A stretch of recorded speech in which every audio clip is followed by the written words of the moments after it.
He said, "Oh shit," and vanished. The eerie disappearance of Brandon Swanson. It was the early hours of May 14th, 2008, in Minnesota. 19-year-old Brandon Swanson was driving home after celebrating the end of the spring semester with friends. A simple drive turned complicated when his car veered off the road and into a ditch. Uninjured but stuck, Brandon did the sensible thing. He called his parents for help. Little did anyone know, this phone call would become the last known contact with Brandon Swanson.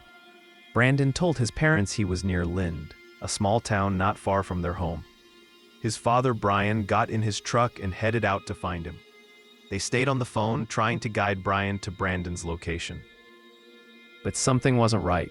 Brandon described seeing lights he thought were from Lind, but Brian couldn't find him anywhere near the town. As the minutes ticked by, it became clear Brandon wasn't where he thought he was. He decided to leave his car and start walking towards the lights he could see in the distance, believing they would lead him back to civilization. His parents stayed on the line, a lifeline in the dark. For 47 long minutes, Brandon walked and talked. He described walking through fields, near water, the sounds of the night around him. His parents listened, growing increasingly concerned as his location remained a mystery. The conversation was calm, focused on finding his way. Then, without warning, the tone shifted. Brandon was still on the phone with his father. He was mid-sentence, describing the terrain around him. Suddenly, his voice changed. He uttered two chilling words. Just two words that would forever echo in the minds of his family and investigators. "Oh shit." And then, silence. The line went dead. Brian Swanson immediately tried calling back, but there was no answer. Panic set in. They couldn't find Brandon or his car near Lind. The next morning, a full search was launched. Authorities eventually located Brandon's car, nose down in a ditch, miles away from where he thought he was. It was near the town of Porter, Minnesota, in a completely different county. The discovery of the car only deepened the mystery. If the car was here, where was Brandon? Search parties scoured the area around the car. They used dogs, ATVs, even helicopters.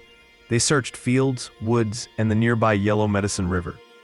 Despite extensive efforts over days, weeks, and years, not a single trace of Brandon Swanson has ever been found. No footprints leading away from the car, no discarded clothing, nothing. It was as if he simply vanished into thin air after those final, terrifying words. What did he see or encounter in that moment? Was it a fall, an animal, another person? The suddenness of his exclamation and the immediate silence are profoundly unsettling. The disappearance of Brandon Swanson remains one of the most perplexing cold cases in Minnesota history. A young man on the phone with his father, walking in the dark, who said, "Oh shit," and was never seen or heard from again. The mystery endures, a chilling reminder of how quickly life can change and how some questions may never be answered. Follow for more bone-chilling true stories.